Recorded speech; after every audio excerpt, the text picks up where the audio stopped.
The tabletop takeaway. Game mechanics on display. Three designers share the stage. Pick a genre and we'll play.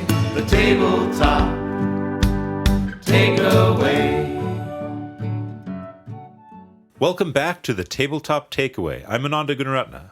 I'm Charlie McCarran. And I'm Trevor Muller-Hagel. And today is, of course, our bonus episode on engine building games. Oh. Yeah, so we covered 3 engine builders. We did Wormspan, Studies in Sorcery, and Sprocket Forge. And Ananda's game. Shameless yes, plug. Yes. My game. Yes. Yeah. But I think the fans will appreciate hearing the behind the scenes from Ananda on like his design process. So yeah, that was cool. Yeah. Yeah. There's so many engine builder games out there. One thing we were talking about in between is like what I guess I was thinking about what is the difference between an engine builder and a tableau builder game. No, it's a subset. Subset. Yeah. So like Wormspan feels like a tableau building game because there's a lot of different cards out there. Versus Sprocket Forge, I don't know. It might be maybe a tableau. I would not game? call Sprocket Forge a tableau builder. Okay. Why is that? Well, generally when I think of tableau builder, I think of having different cards that have different abilities that somehow synergize with each other. So you're trying to, pick the cards that are going to have the abilities that will be better than the sum of their parts. And So like Magic the Gathering, for example. I mean, yeah. I saw that listed on an engine builder game. That's an list. engine builder. And I was like, okay, Yeah, it's an engine builder. Yeah. You're putting get mana to do other things. You put enchantments on creatures, and engine builder is an incredibly broad category. It is. But for good reason, because engines are fun to build. Mm-hmm. Mm-hmm. I guess maybe we should... you probably know... Well, I guess many people probably have an idea of what we mean by engine builder because, the label is on lots of games. But just to be absolutely clear, we are talking about games where you are building an engine to get more and more resources. Mm-hmm. So like you get resources, you invest those resources in your engine, and then the engine produces more resources, which you invest. And so your engine keeps getting better and better and producing more and more resources. And you see those numbers go up and you feel great because you can see the progress. And you use those resources to ultimately get points or to win in some way. Yeah, at some point, you need to start winning. Yes. But the real fun of the game is watching your engine get better and finding synergies and stuff. Right. Yeah. Deck building is almost a subset of engine building too. Yep. Because it's the kind of game where you just you gain more stuff, but it's a closed randomized engine that's popping up with a hand of new stuff every turn. Right.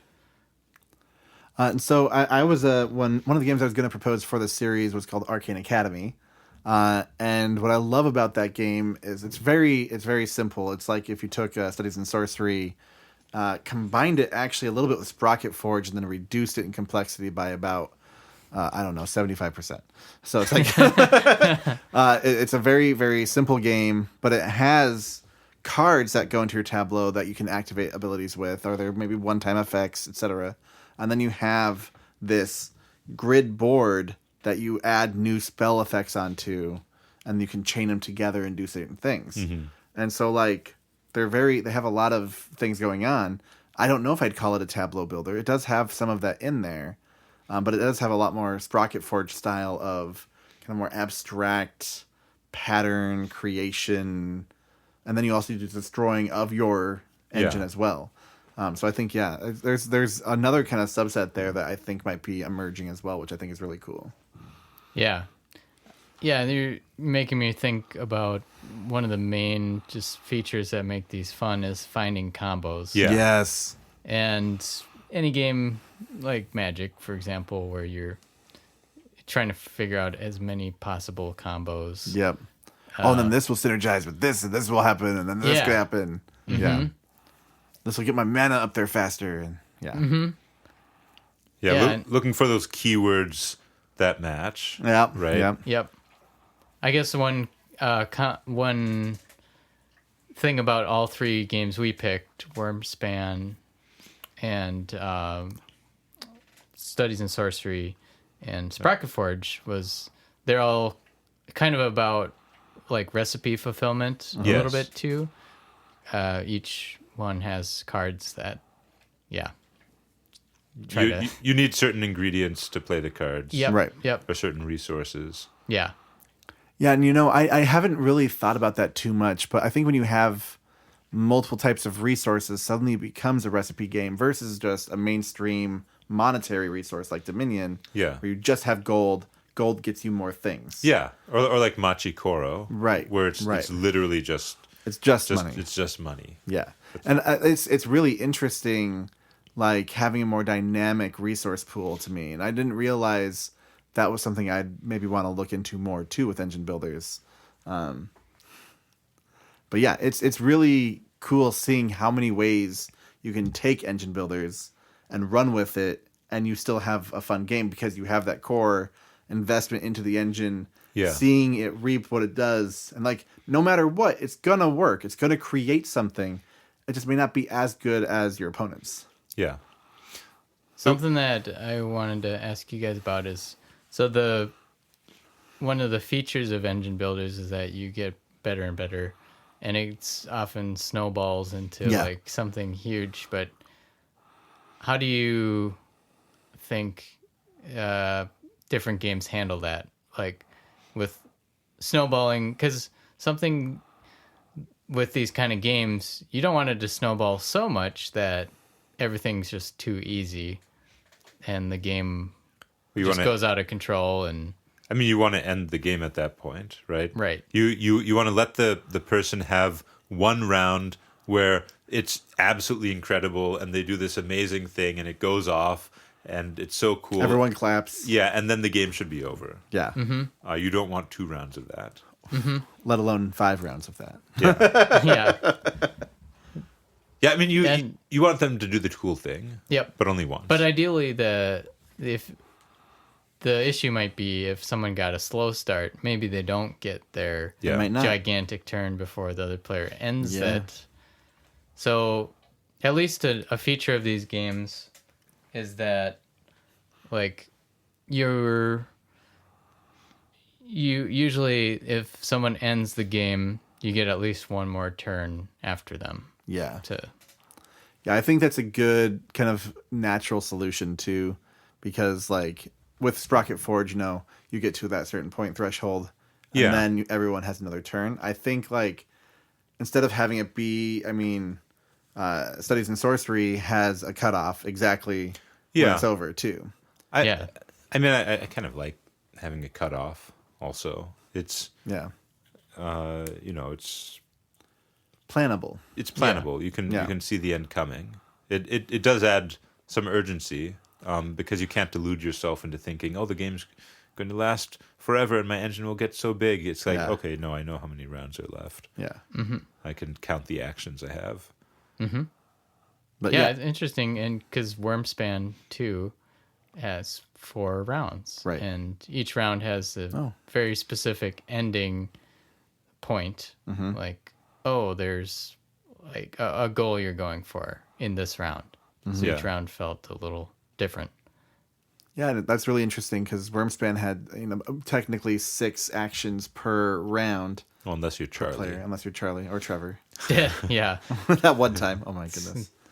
turns out it's a You don't have to double stop. round where you have But then Studies in Sorcery had 4 Yeah. 4x4, and so like one was 6x4 and the other was 4x4. It's like, okay, that's really interesting that 4 rounds was used twice, and I think there is something nice and even about that. In terms of like the narrative arc, you have a very solid like beginning, middle, Yeah. end, and so you have a very nice, easy transition there. Yeah. Maybe even 5 rounds might be nice too to have that middle perfectly. But I don't know if this is something that you need to really care about too much with an engine builder. But it is something that's nice to look at and kind of see with these games and some of their similarities. Yeah. Trying to think. The closest one I have to that engine builder would probably be Ringyo, which is the Japanese forestry one. And we do 5 rounds in that. Oh, okay. Is the current, I believe. And and yeah, that it's interesting how, you know, when you start a game, you think like, yeah, there will need to be a lot of rounds in this game. Right. And then as you start doing the mechanics of it, it's like, oh, actually, no, it's better if you only have like 4 or 5 rounds. Yeah. Because you kind of, unless your game has like a very different arc throughout, it's like, okay, cool, we get to the build up and big moments within that amount of time. I do feel like it's good to end the game just, you know, you want players to feel like, oh, if only there were one more round. You want one more round, not one less round. Yes. Yes. Definitely, like, especially in studies in sorcery, I did feel like, oh, if there were one more round, I would do so well. I mean, I timed my engine perfectly to end right when the game did. So I was like, if we had another round, don't know what I would do. Yeah. Well, one thing that we did talk about is the commonality that you want players to have a sense of urgency. Yeah. Not just that the game is coming to an end in a predictable But that right time, but now... that right now I need to do something. Yeah, because I'll be able to get this extra benefit, or this extra thing will happen, or I will get hit by this extra thing. Yes. Unless I act now and do this thing. Yeah, and I think all 3 games. Well, let's see. Wormspan. Wormspan. You did have the urgency from the goals because you want to compete for the goals each round. Yeah. And studies in sorcery, obviously, every turn you get to commit 2 ingredients. So there's a very real sense of urgency of, oh, I need to have something I can commit ingredients to. Yeah. And I need the ingredients to commit. Or even like having those specific timed actions, like, oh, I need to do this so I can make sure I can make the best use of it. Yeah. Yeah, and in Sprocket Forge, you want to make sure that you've got all your ingredients at once, all your mana at the same time to complete your orders. So, and that your exhaust section is not full when you go to complete those orders. Yes. Yeah, and maybe that's an important ingredient. Like thinking about good engine builders. Yeah, like thinking about other. Can you think of other cases where engine builders instill sort of a sense of urgency all the time, or a lot of the time? Well, for going with Magic the Gathering as a engine builder, that's like completely urgent to make sure your creatures survive and get new creatures out and things like that. Strangely, Dominion does not have that. The urgency? I don't think Dominion has any urgency to it. Yeah, not really. And I still enjoy Dominion a lot, but like Clank though, Clank I feel like has more urgency, at least at points, because you're like trying to move through the maze and the map to get to the different areas. So like, okay, well, I really need to be able to do this. So this next turn, I want to make sure my next deck will have this. Yeah. So I can get out in time or something like that. Yeah. Well, one thing I was thinking about is like how do engine builders feel when they're very interactive or not interactive? And I feel like maybe there's a bad middle ground where it's like a very non-interactive engine builder game, and then something comes around and like Terraforming Mars, there's like one thing that you can like send a meteor, I think, to player and destroy their stuff. Oh. Yeah. And it's like there's no other interactions. Like, or Imperial Settlers has one faction maybe that does bad stuff to the other. Yeah, so Imperial Settlers is an interesting one. I like Imperial Settlers, but I also think it takes way too long to play. But the combat in Imperial Settlers, I think, is really well done, because the way it works is you have these resources, swords, that you can spend to raise things. It costs 1 sword to raise your own thing from your hand, or like 2 destroy. Raise as in R-A-Z-E. Yes, R-A-Z-E. Yes, raise as in destroy. So you can spend 1 sword to discard a card, an unplayed card from your hand, or you can play 2 swords to raise one of your opponent's buildings that they have actually built to gain the resources in the raise field. And if you destroy one of your opponent's cards, it flips over and becomes a foundation and generates a wood, which I've always felt is quite clever because, first of all, it's compensation for being attacked. Not just the wood, but also the foundation is sort of psychological compensation, because one of the mechanics in that game is to play advanced buildings, you need to remove an existing building or a foundation.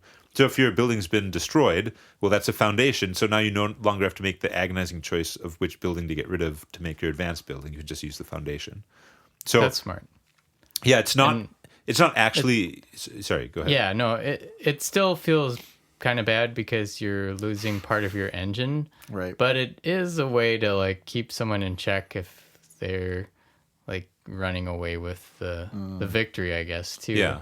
Like, and it poses a new challenge for that player. It's like sometimes I feel like in engine building games, maybe you get a strategy that's so good, you just end up, well, I'm not going to do anything else. I'm just going to keep hammering this engine, keep getting the whatever resource you need, and then it's not actually as fun because it's like, oh, this is the one way I win, clearly, so I should just keep doing this thing every turn. Yeah. Then it's not maybe as fun as if you were presented with the challenge, a new challenge every turn. Yeah. I mean, yeah, if you want a really interactive engine, obviously, well, not obviously, but The Great Zimbabwe, I think, that game has an incredibly interactive engine. Oh, I get to use your things for myself. Yeah. Yeah. The cattle flowing around. Oh, yeah. The different god powers interacting with Different craftspeople. Yeah, it's super interactive. Like, that game is all about what other players are doing and reacting to what they're doing. Yeah. So we know what Ananda would do with an engine builder game because he made Sprocket Forge, but are there other engine builder games you guys are working on, or yeah? So right now, I do have a game that's not, it's borderline engine builder. Archmagus has a lot of things about building your weave to cast better spells and different spells and things like that, which I really enjoy, but I don't consider it an engine builder because a lot of that income is static. You don't do a lot of things to earn yourself more income, but technically you can. So it's like, it's not the main part of the game. So I don't know if I'd consider it like a pure blood engine builder. But it does have some of that in there, which is really exciting and fun. But I also like deck builders a ton. I still want to do a deck builder at some point. Yeah. Because they're a lot of fun. And I might need to think about like incorporating some of this urgency into a game, because I think I think there's something there. Yeah, I think I might take that as my takeaway is having and like an immediate sense of urgency in an engine builder, so that it's not just like, oh, I'm just going to go for the long term. Oh, yeah, you know where else that's done is in real-time strategy games. Like, super common in real-time strategy games, because you need to build your economy before you're attacked. Yeah, well, it's very satisfying to build your economy. You're like, oh, I just want to sit back and build out my base, but someone's going to attack you, so you need to make military units. Right, who don't produce anything and just cost. Yeah, they're just a cost, but there is an immediate need to have defenses. Yeah. And a big part of those games is, how am I going to balance building my base, right, which is the engine builder part of it, with defending my base, which I need to do or I'm going to get crushed. Right. And I think that's a great example of urgency in engine building games. So that's my takeaway. You need engine building games. You should have something that players urgently need to do, so that I guess so it conflicts with just building the engine. Maybe that's why it is, right? Yeah. Because if players don't have any urgency, any urgent tasks that are conflicting with their engine building, they're just going to engine build forever. I wonder if that's why a lot of deck builders went to having the single row of cards too, is that you're competing then like, oh, I want to get that card first, so I'm going to make sure I get it, and then someone else can't get it. But like, I don't know if it still provides that because you can't really plan for that engine. Well, also that's not really conflicting with the engine, right? Right. Well, like, I mean, okay, in Studies in Sorcery, the urgent task does help you build your engine. Yeah. But also, you may make bad choices just in order to have something to keep putting stuff towards. Right. Like if there wasn't that urgency, you would just take the largest stack of ingredients and hope you'll find something for it later. Yeah. Yeah. Yeah. What do you got a takeaway, Trevor? A takeaway. Engine builders are so broad. And I love that about them, but it makes it really hard to pin down something that's, I don't want to say ubiquitous, but like that can apply across the board in some way. I do think that having just kind of semi-borrowing something we talked about with Sprocket Forge, having a secondary use for resources in an engine builder, like after it's used, have it go somewhere else instead of be spent and go back to the bank. Yeah. I think that might be my takeaway for engine builders at large, because there's something to that about it then changing the dynamic of the puzzle instead of it removing it entirely, right? It's like, oh, this is spent. Oh, it's gone now. It feels very much like a similar leap to like, oh, we don't have to design games with a roll and move mechanic. Oh, wow, there's so many other things that we can do.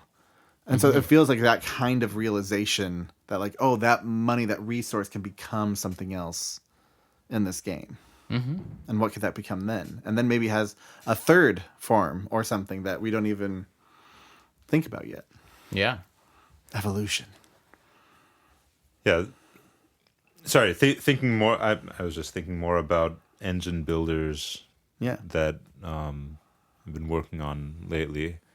I did recently start a co-design with Sasha. Hello, Sasha. He's a listener. Who?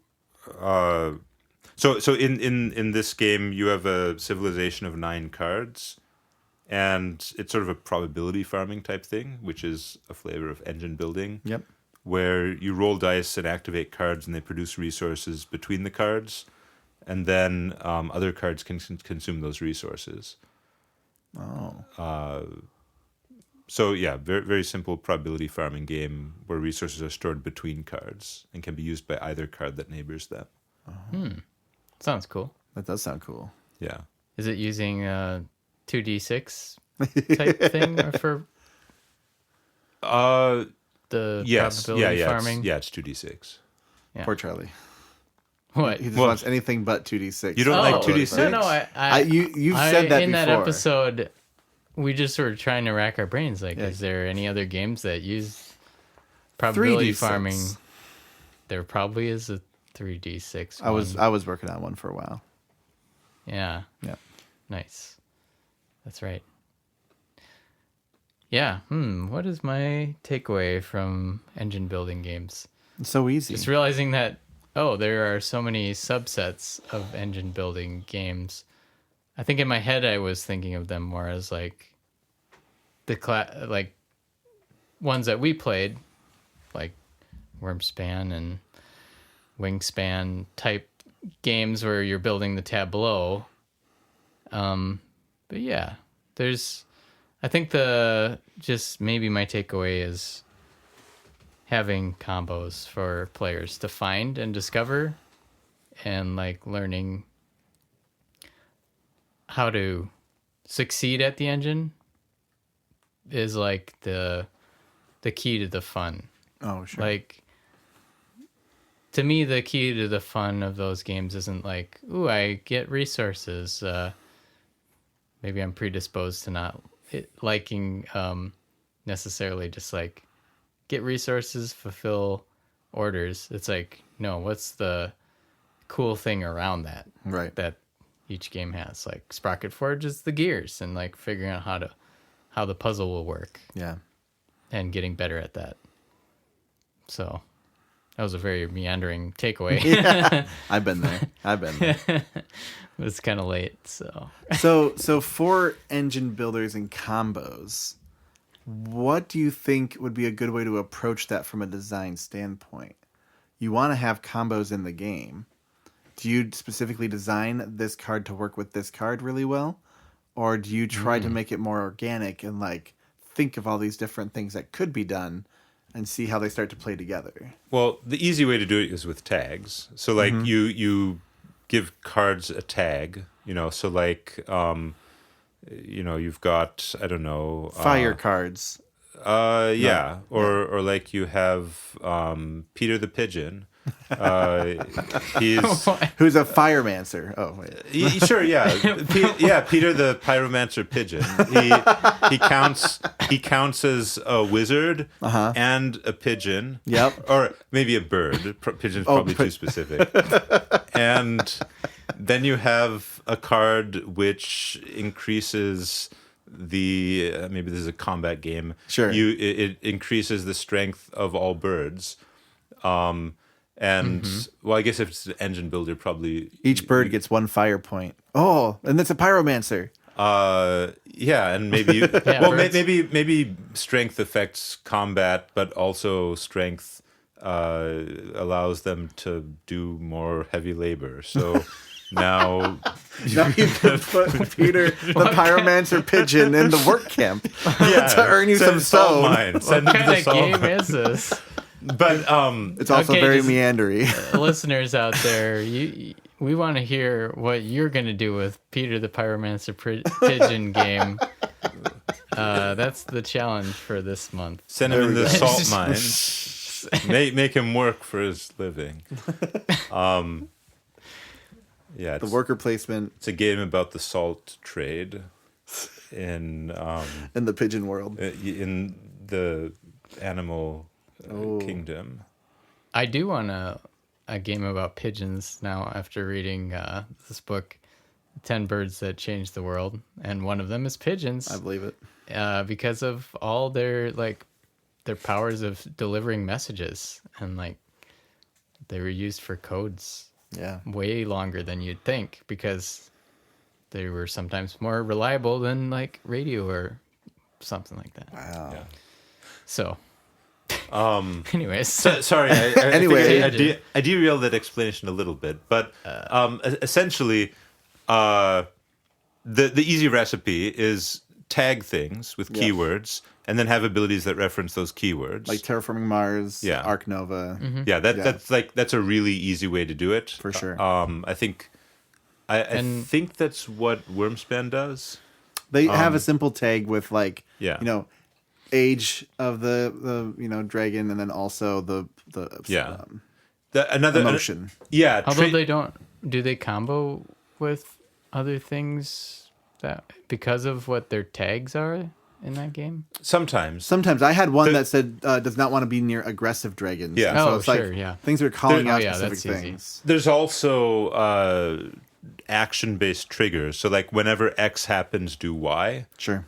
Yeah. That's another way to set up synergies, because then okay, this thing says whenever X happens, do Y. This says whenever Y happens, do Z. Yeah, that's cool. Yeah, and then this thing says do X 2 times. Whoa. Yeah. Then the other like aspect I always bring up is emergent complexity. So like Oh, sure. the idea there is like you're using individual easy to understand components that interact with each other in a complex way and make for an interesting strategy. So yeah, I'm trying to think of a good example in an engine builder context, but yeah, basically like think about all the different possible rules and interactions in your game, and then like, draw a card. And I guess it's kind of like what you're saying about the triggers, like when you draw a card, do this. Now when you draw a card, also do this. Mm-hmm. It's like, ooh, okay. Mm-hmm. Yeah. Anything that makes you go ooh twice is definitely a good Yeah. thing. Yeah, when you can go beyond just like, ooh, when you gain this resource, also gain this resource or something. It's like, no, how can you change it based on the gameplay rules themselves? When you gain this resource, you may instead also gain this resource. You may instead gain this resource. And it's like, so now you just want to get everything that will get you that resource because it's actually 2 different resources. It's like, oh. Yeah. Or, Yeah, those Yeah. exciting moments. mm-hmm. Yeah. Sweet. All right. Well, I think it's getting late here. We have to go to work tomorrow, and yeah. Perfect. I'm gonna be going to make games at work now. It's weird getting used to 9 to 5 job at Asmodee, Hey. Yeah. but I love it. That's great. It's like, Pretty it's cool nice to be job. able to do that. So, anyways, till next time. Thanks for listening.